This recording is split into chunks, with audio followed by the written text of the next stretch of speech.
ingin memberikan dasar-dasar teori yang lebih abstrak terlebih dahulu. Dan ini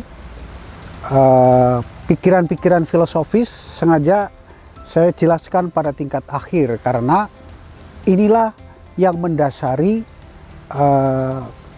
teori tentang bisnis desa. Nah, apa itu yang dimaksud dengan dasar teori? Teori tentang kondisi psikologis seseorang. Nah, di dalam epistemologi atau filsafat tentang pengetahuan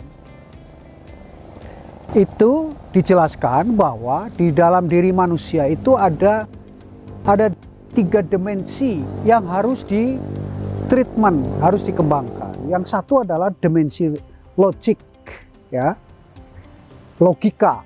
Ini berkaitan dengan ilmu pengetahuan. Yang kedua adalah dimensi estetik, seni, estetika.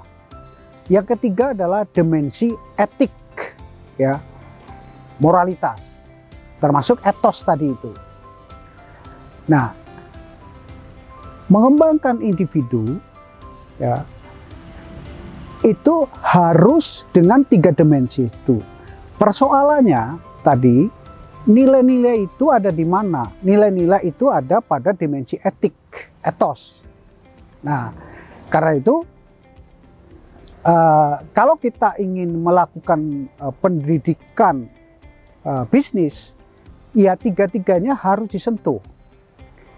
Yaitu pertama adalah logik, wawasan bisnis itu harus dikembangkan, peluang-peluang bisnis, teori-teori ekonomi, ya, itu harus dikembangkan. Punya ilmu tentang bagaimana mengembangkan bisnis. Yang kedua adalah dimensi estetik. Estetik itu juga skill, ya. Skill itu di dalamnya termasuk adalah manajerial, leadership, ya. Ini harus dikembangkan. Nah, orang itu harus memiliki jiwa pemimpin, manajer, baru dia bisa melakukan aktivitas bisnis.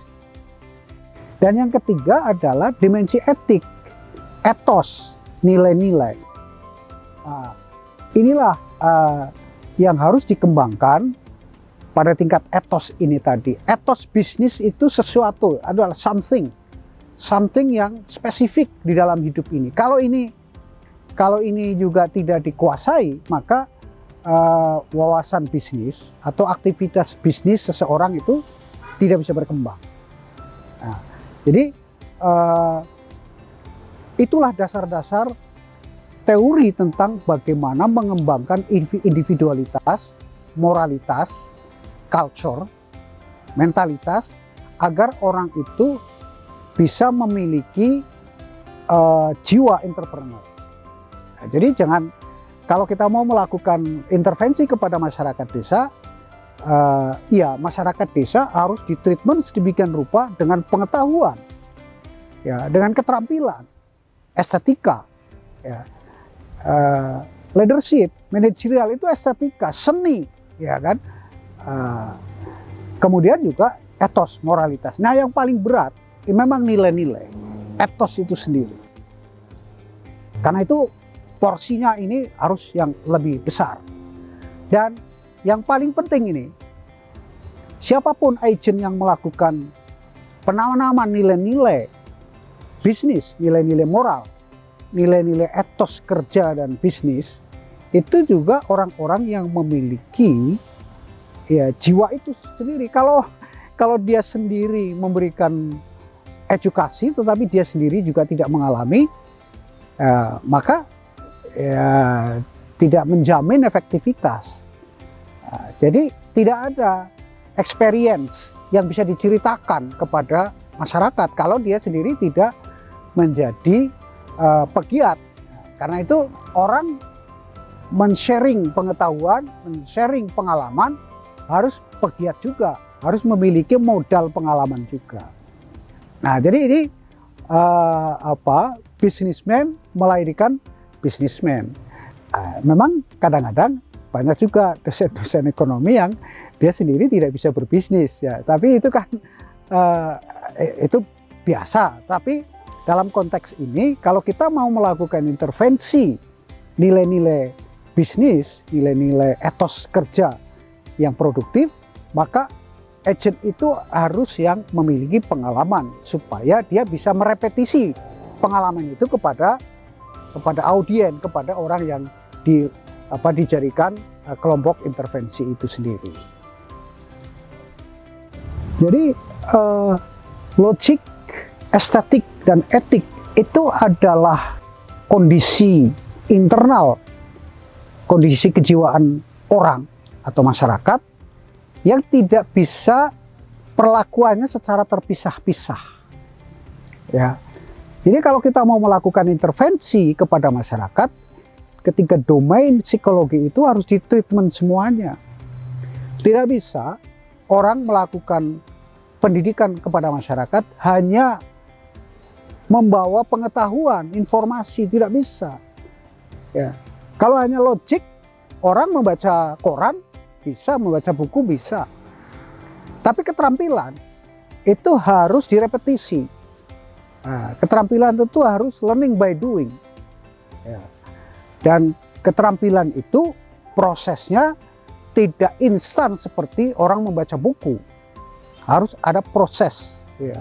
Namanya aja praktik ya. Seni itu proses. Nah, apalagi etika.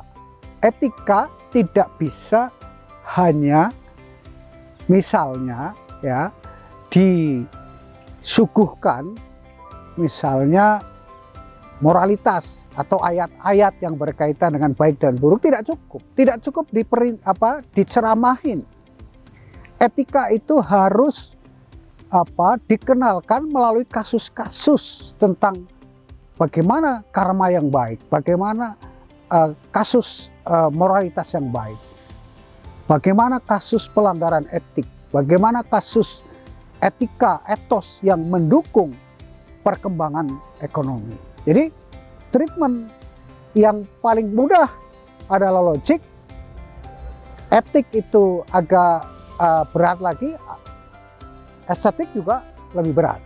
Jadi kalau ada agen-agen di luar yang mau masuk ke desa, mau melakukan intervensi terhadap pengembangan bisnis di tingkat desa, maka harus memiliki 3 instrumen modul pelatihan ini.